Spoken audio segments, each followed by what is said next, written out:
अस्सलाम वालेकुम जी, मैं हूँ आपका मेज़बान मियां ताहिर महमूद। आज टरू का दिन है और शहरियों ने सारा दिन की मेज़बानी करते हुए, मेहमान नवाज़ी करते हुए, खाने लज़ीज़ खाते हुए आज शाम को जो है वो फूड पॉइंट का रुख किया है। मेरे साथ एक फैमिली मौजूद है जिन्होंने गोलगप्पे का एक पॉइंट पे मैं खड़ा हूँ, फैमिली मौजूद है, मैं इनसे जानते हैं। जी भई, आप बच्चों क्या बताओगे? आज टरू के दिन क्या क्या कहना चाहोगे? आज ईद का दूसरा दिन है। हम अपने मम्मा पापा के साथ गोलगप्पे खाने आए हैं, आइसक्रीम खाएंगे और जूस भी पियेंगे। आप बेटा क्या कहेंगी? हम अपने मम्मा पापा और फैमिली कजन्स के साथ हम गोलगप्पे खाने आए हैं। हम आइसक्रीम खाएंगे, जूस पियेंगे और बहुत सारा फन करेंगे। जी, जैसा कि आपने बच्चों की बात सुनी, उनका ये बहुत प्लान है। मेरा कैमरामैन आपको दिखाएगा कि फैमिली बैठी हुई है, वे गोलगप्पे खा रहे हैं, एंजॉय कर रहे हैं।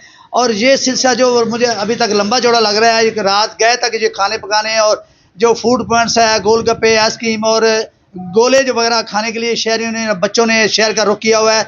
शहर में जितने भी नज़र दौड़ाए रश ही रश नज़र आ रहे हैं और शहर जो टरू को बहुत ही मज़ेदार तरीके से मनाया जा रहा है। अगली खबर तक के लिए अपने मेज़बान मियां ताहिर महमूद को इजाज़त दीजिए। अल्लाह हाफ़िज़।